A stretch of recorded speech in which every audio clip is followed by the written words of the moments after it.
Hello, everyone. My name's Sloane Barbour. I'm the founder and CEO of Engin. We're a recruitment marketing platform focused exclusively on the cannabis industry.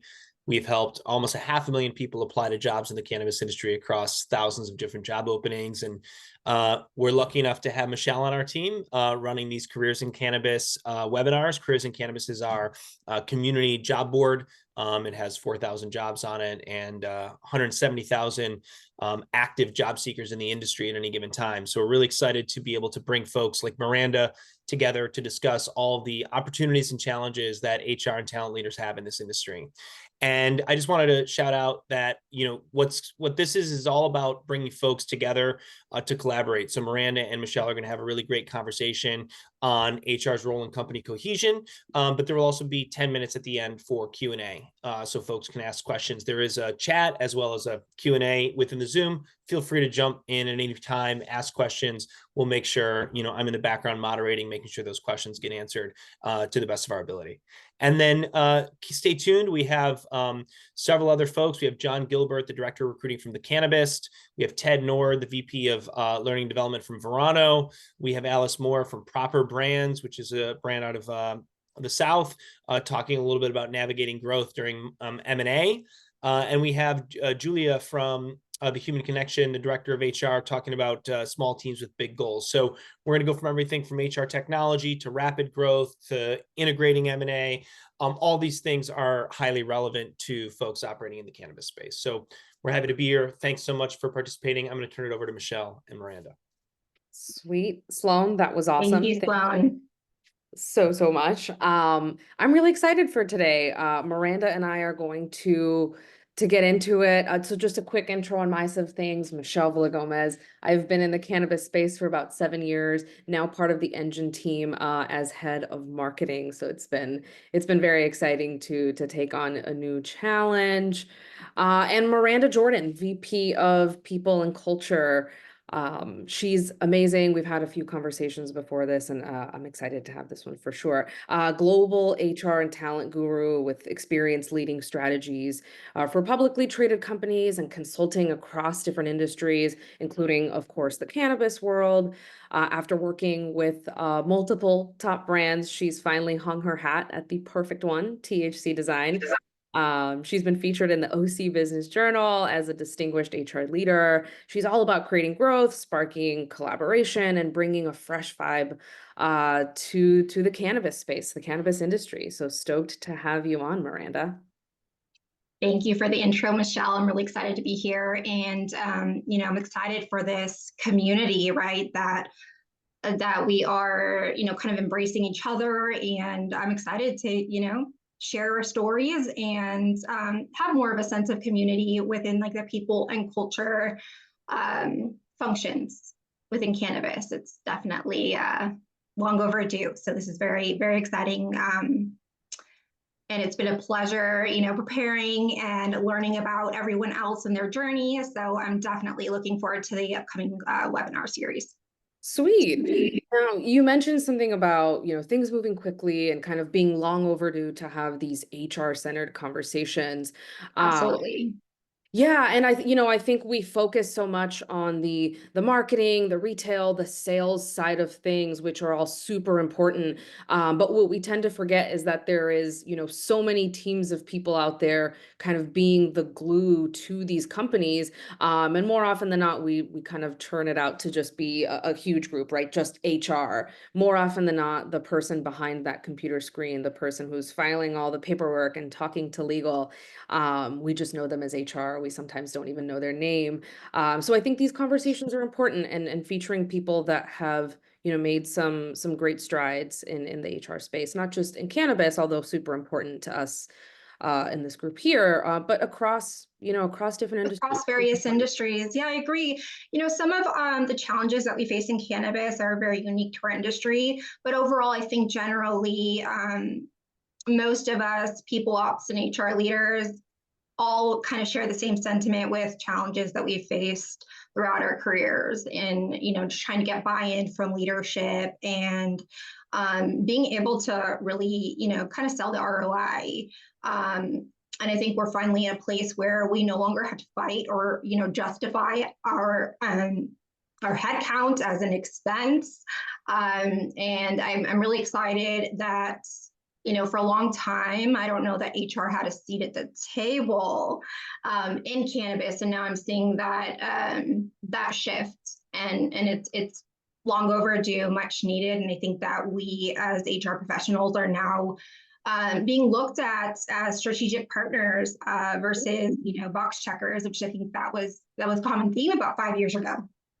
Totally. And you bring up a great, point there. So with having, with HR having a seat at the table now, and maybe big picture question for you here is Mhm. how have you approached creating that cohesion now that you do have that seat at the table, right? And you're getting Right. buy-in from C-suite, but you're still very much involved in making sure, the rest of the team is happy too. How are you leveraging and creating that cohesion across the team? Yeah, that's a great question. So with us at THC Design, I think cohesion really started with like developing that strong foundation of trust and transparency. Our story is a little unique, but I'm sure that many folks in the industry can relate to transition, right? We've all been through transition. There's a lot of mergers and acquisitions within the space. And so given rapid changes, that's always going to be constant for us, including the regulatory shift and just evolution of our leadership structure. It's just really crucial that everyone feels grounded and united.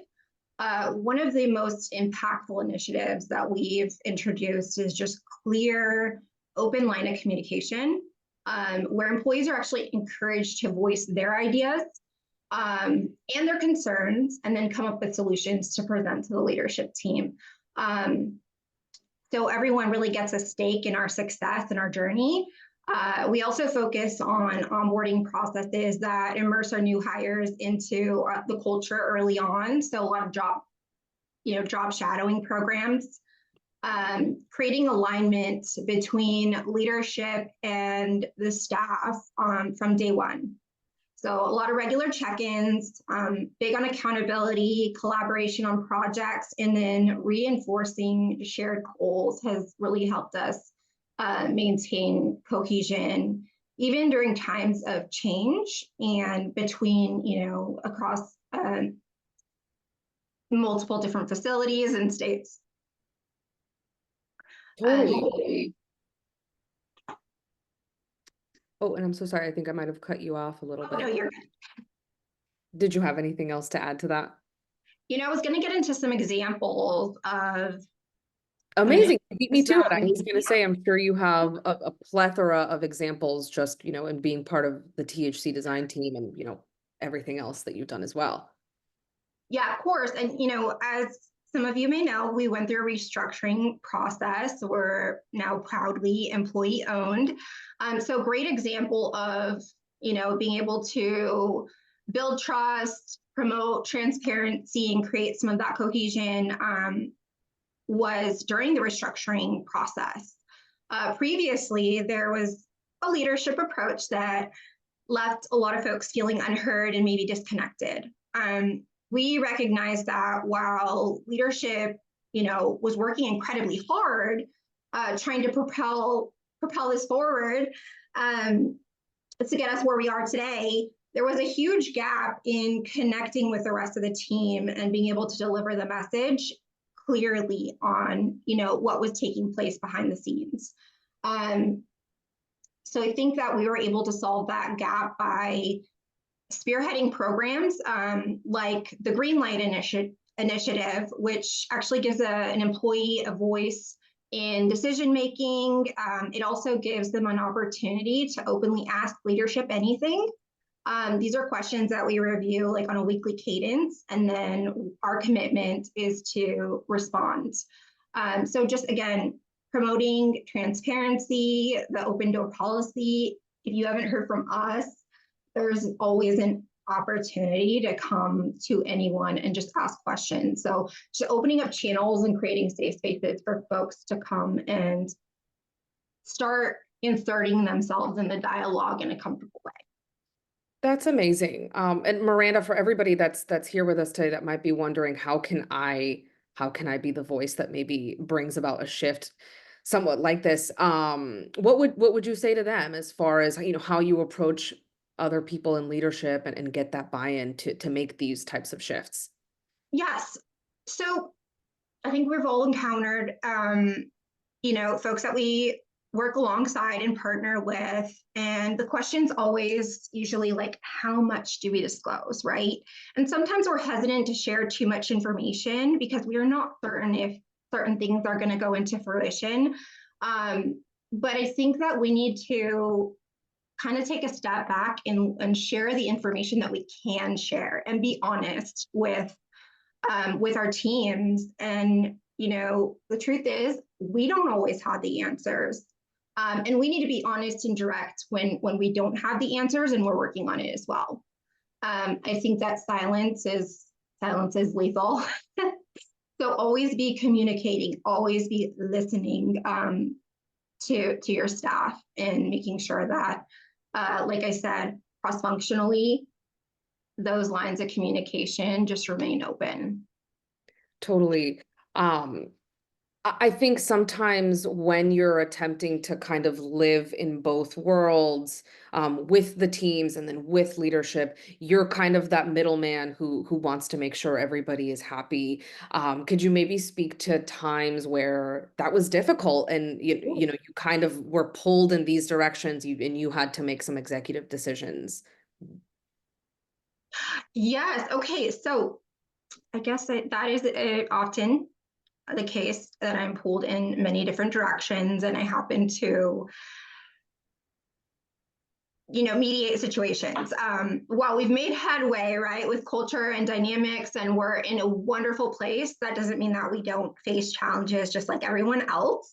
And when those things arise, I think that we handle it again with as much consistency as possible, and make sure that we handle each situation, whether it be employee grievances or conflicts, with the same level of care. And I think that what's really been healing for us is this restructuring process, right? Going through a lot of change, because one thing that we've all learned is we've learned about each other. And something that we say often at Teach to Design is like, we all hear that treat others the way you want to be treated, but we do things a little bit differently. We treat folks the way they want to be treated, because the reality is, what offends me may not offend the next person. And so I think that that's something that we've doubled down and invested a lot into, team building on a little bit more of a holistic, organic level, where we're focused on EQ and learning each other's like communication styles. So just incorporating that into all of our employee appreciation and engagement events that we do. There's always a little bit of a component where we're still learning and peeling back the layers and getting to know each other. And I think when you know better, you do better. And when you know who you're working with and who your audience is, you're definitely going to be more sensitive to that, and you can work together and move the needle in a more productive manner and avoid those conflicts before they even happen.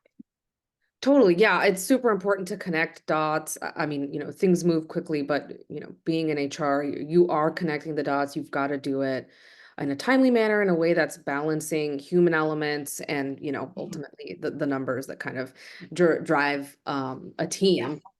We've talked about this a little bit already, but I do want to shift gears just slightly, and ask a little bit and kind of dive into challenges around management mistakes from a previous, as we've called it, a previous regime. The previous regimes. And yeah, and I mean, maybe speaking to some common mistakes that you've seen in the past, and how you've essentially had to pick up those pieces. Yeah, that's a great question. I think, we've all been there, right?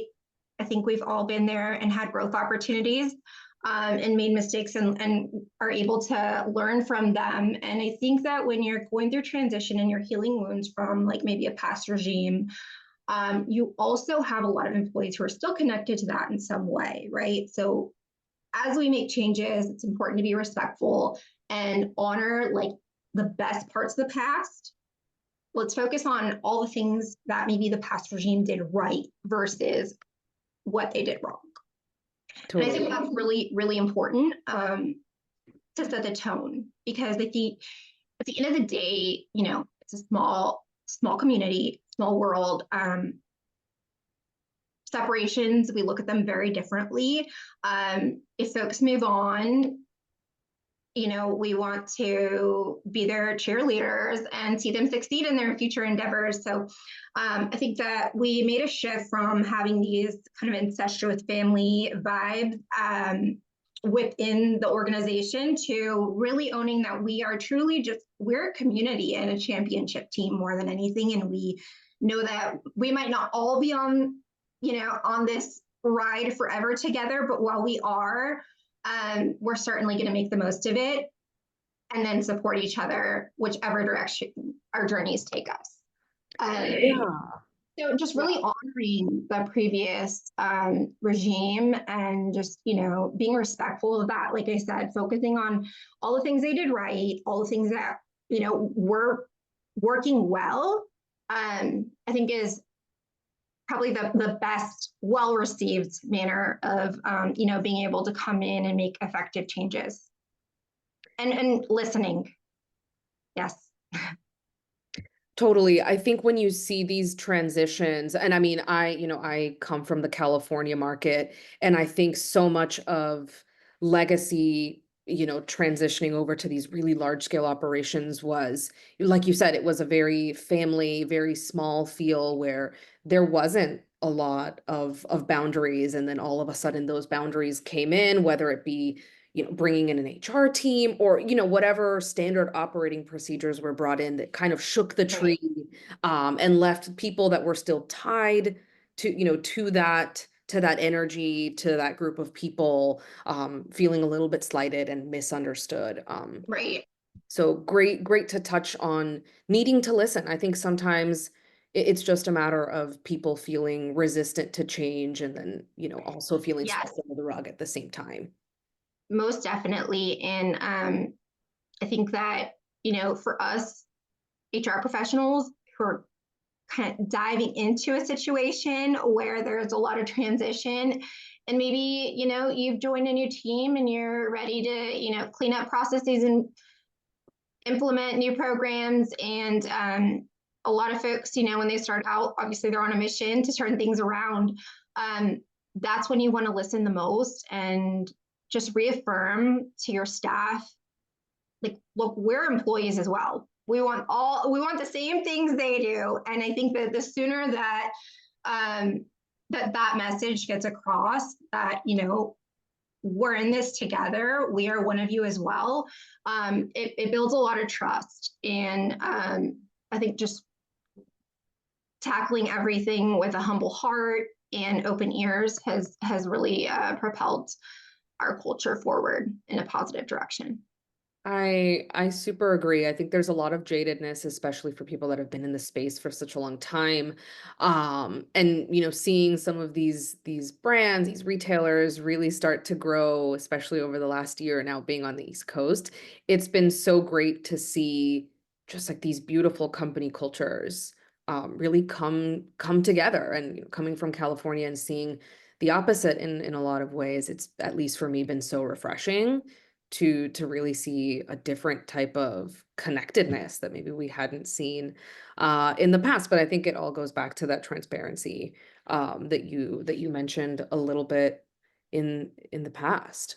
Yeah, 100%. And that's really the only way to build trust. I think that is just the foundation, the strongest foundation that you can have within any organization is going to be the trust that your staff have in their leadership and in one another. Yeah. I mean, we've spoken a lot about trust. Any key learnings, especially over the last few months since you've kind of been fresh in that process of restructuring, any key learnings on what building that trust really looks like? Because there's so many nuances, right? Right. Well, we're not quite fresh in it anymore. We're nearing the end here. We've actually made our announcement. So we were fresh in it about a year ago, I want to say, and I think a lot of the challenges that we learned were really just focused on, like, I mean, we have to own that we didn't always get it right the first time. We didn't always communicate things right the first time, and just being able to take ownership and say that out loud to your team, that earns a lot of respect. I think that we've all seen, our fair share in any leadership, not just cannabis, but where, things get swept under the rug. And I think we need to walk away from that, because as much as we want to hold our staff accountable, we need to hold ourselves and our leadership teams to the same standard. Totally. There's always so much conversation around bringing the humanity aspect of things into cannabis. But, I think rarely do we see that heavily in practice. But I think when people see that honesty, that transparency, you're right, it goes a long way. And I think even if there's mistakes that have been made, the honesty behind, hey, maybe that SOP or maybe that way about, going about something was not the best. We've heard you, we'll do something about it. Right. And I think that we've experienced some of the shift in that too, right? Healing some of the wounds from the past, where folks maybe were afraid to come forward and raise concerns, because it opens a whole nother can of worm, versus leadership being grateful that, they're able to catch something and course correct. Things might have been responded to in a different manner. So really, it's just setting the tone and being that example. For sure. Something else that we've touched on a little bit and I want to ask you about is if you have any examples on how you involve employees in a decision-making process. Yeah, so as I mentioned, we did spearhead the Green Light Initiative, which is a program. It's a communication channel for employees that, they might have a question on where we're at with an exciting update, right? An announcement. And they're curious to know, when are we launching here? What's going on here? They have open line of communication, and they're able to submit their questions or suggestions. Now, we do have a suggestion option as well. The catch to that is that we do want to promote growth and development. So we're not just asking for suggestions or for them to maybe call out things that need to be course corrected, but we're also asking for them to present solutions to us. How would you solve this problem as well? We always need to be learning as well, and promote growth and just hold each other accountable to that as well. That's amazing. And I see that need for it. They're really simple things, but if you're thoughtful and methodical, I think that a lot of change can be made without as much labor as we might think. That's so true. And maybe that kind of harkens to common sense isn't always so common. But I think it's all a learning process too. What didn't really resonate maybe in early starts of our career, now that we've been doing it a long time, we're like, duh, yeah, that's totally the way to go about it. So it's all a learning curve. Very sometimes we overthink things, and the answer can be so simple. I fully agree. Well, this has been awesome. I definitely want to give a chance to tackle these questions in the Q&A. So Miranda, if you're ready, our first question, how do you see the rescheduling of cannabis impacting talent acquisition processes in the space? Oh, well, I actually think that it's attracted a whole new audience. So I would say that while maybe within our community, folks who have, been in the industry for quite a long time might have opposing views on how they feel about it or reservations, I think that it still propels us forward in the sense that we are attracting diverse pools of talent from a variety of different industries that we may not have been able to attract otherwise. Yeah, I think that that huge push to destigmatize, I think it's kind of gone across different aspects of cannabis. I don't think that the conversation is centered around destigmatizing having a joint.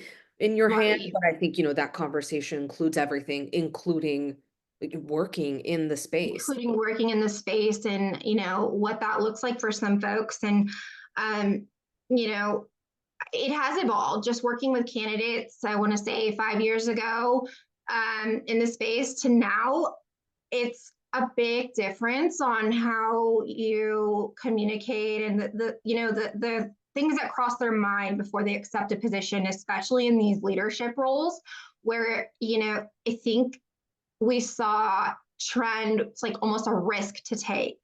Can I afford to take this risk? And now it's I think that we're seeing a lot more professionals in leadership roles not being held back by the stigma attached to the industry, because it really is kind of dissipating at this point. I fully agree with that as well. We definitely have the same vantage point and thought process around that. Beautiful. Another question. How are you handling the lull in the industry? Are you laying off or promoting VTO? That is a good question. I think we're all surviving, right? And some of us are MSOs, and some of us are boots on the ground in California. California's tough. It's a tough place, and they don't make it easy on us. But we're getting through it, and I think that during times like this, if you are downsizing or restructuring, the follow-up after the RIF is crucial, and then just the support and the messaging. I think that oftentimes the theme becomes, your employees are thinking I'm going to do the work of two people. And so that follow-up message really has to, come from a supportive place, that's not the expectation, and make sure that a plan is in place to absorb some of the duties and responsibilities and as a result of the restructure or reduction in force. So Yeah. plan in place, making sure that you are getting your decisional unit prepared, and I strongly recommend everyone work with counsel on things like this. 100%. But from a culture perspective of being able to repair, just start with the support and dive straight into change management and transition plans, and really formalize it, just to keep everyone on track and avoid any balls getting dropped. Yeah, I think so much of it comes down to people feeling a sense of relief when they see a plan in place after something like a large scale layoff. Right. And something that I have a strategy that I have put in place anytime that, and this isn't common, but it should be, is to, as part of your RIF exercise, make sure that you're incorporating what still needs to get done and how's that going to be absorbed before you make the decision to part with certain folks. 100%. Totally. Awesome. I do want to get through everybody's questions, and we do have a few more. Let's see. Any large or small dynamics of company cohesion that you've observed that surprise or inspire you about the space and the future? I feel like every day there's a new surprise. And when I see opportunities for cohesion, especially cross-functionally with departments that one might not think work together or would collaborate with one another, that's always like my, it's my why, right? Like folks engaging and moving the needle and having those aha moments. But in order to get there, I think that, especially with multiple facilities, implementing programs like job shadowing and giving folks opportunities to collaborate with one another and really understand not just what department they work in, right? But how they contribute to the larger picture, right? What role they play in meeting our objectives and getting the results that we want. I think having an understanding of the cross-functional departments and having a mutual respect for one another and one another's work is really important to maintain cohesion. Awesome. Yeah, I love that. I agree. This question, oh, go ahead. I'm so sorry. Just like wanted to share a tidbit of something that I kind of have carried with me from my past life. A 30-day job shadowing program. Now, this could be done at onboarding. However, if you're newly implementing it, you can have other folks go through the program, and it's been so beneficial for everyone who's participated. Yeah, that's awesome. I mean, there's nothing like seeing other people do it to really get you in there without feeling like you've been thrown off the deep end and you're on your own and, enjoy the silo. That's great. Yes.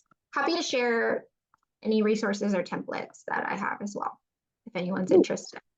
Yeah, that's amazing. I think if you can even share those with me too, and we can. Absolutely. Yes. I mean, and that's what I love about the community that we're starting this, because we don't all have to reinvent the wheel. If someone has something wonderful or a tool or resources that have worked beautifully, I know I'm always looking for ways to benefit us, and I love to share things that we've got going on that have led to success. And it's really nice that we're creating this space where we can collaborate and support one another with new ideas and fresh perspectives. Totally agreed.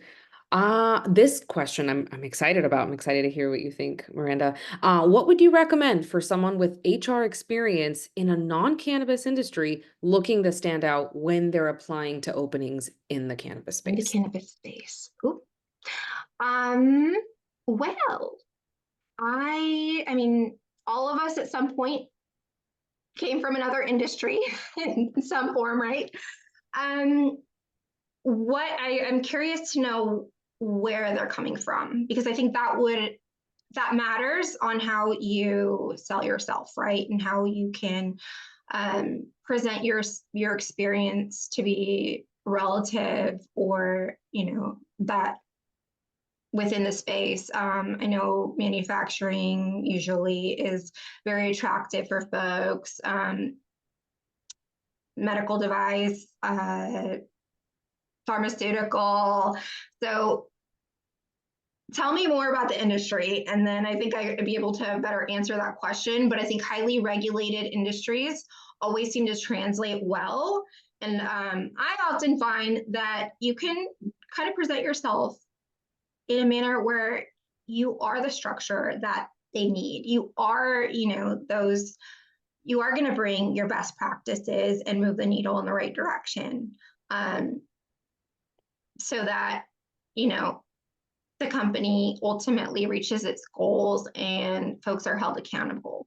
So I think that a lot of value comes from having diverse background, whether it be, in cannabis or other industries. I don't think that you need cannabis industry to be able to transition into this space and be successful. Definitely not as an HR leader. I definitely share that sentiment with you, Miranda. I've found that I can teach, or the cannabis aspect of, being in the space will be taught really quickly. You become very quickly immersed in our dwellings as far as cannabis goes. But those hard skills, I think, is really what stand out. Like you said, how are you going to be the structure that maybe isn't in place now? Yes, and I definitely, it's a combination, right? I don't want to take away from the EQ side, because I truly believe that probably trumps everything. However, having, some of these best practices that are gonna benefit the company and that they haven't been introduced to, just to create efficiencies that haven't been rolled out. And oftentimes that's why we are attracted, recruiting wise, or attracted to certain industries, because we know how dialed in they have it, and we're dying for that structure, right? Or we're wanting someone to come in and kind of shake things up and implement processes and procedures to that degree. Totally. And SOX experience is now definitely needed within the space, just based on how many publicly traded companies we have. Yeah. Most definitely. Well, folks, thank you so much for hanging out a few extra minutes. We have one more question, and then I promise you're saved by the bell. Have you seen a return on your ESOP? What has been employees' feedback so far? Yes. Well, this has been a really long journey, what feels like forever for us, just because we have been going through this restructuring process for the almost past year. And we were ingrained in it during my onboarding process. So it has been just so long awaited. And now I feel like it's definitely a celebration for all of us. It really is. We have just such a wonderful community of people.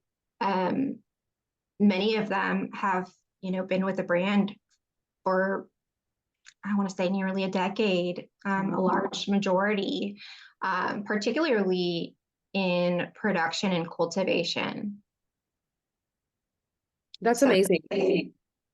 yeah, definitely. So these are, just wonderful people who have really experienced so much. And when I say that upon arrival, I mean, there were some wounds to heal and whatnot, and we've moved the needle. It is like walking into a completely different facility today than it was before. And the energy, it warms my heart. It warms my heart. It really does. So I would say there's a lot of excitement, but it's like, finally, we did it. We made it to the finish line, right? Yeah. That's amazing. I love that. Well, I think your excitement on, getting that live up and running, I think that's a great place for us to end things. Miranda, this has been awesome. And I think super duper insightful. For everybody that's joined us today, thank you for your questions. They've been super insightful and helpful as well. And quick reminder, we've got more of these webinars. Today was our first one. But we'll be around for the next few weeks into mid-November. So hopefully, we've got you guys jazzed up and you're looking forward to the other ones to follow. Miranda, any parting words? I just want to thank everyone for their time and joining in. And I can't see y'all on the other end, but I cannot wait to meet with you and connect with you and just share stories and keep the dialogue going. I mean, this is just really exciting and just happy to be a part of it. Fully agree. Well, I'm going to stop our recording. And thank you all again so much. I hope you have a great rest of your week.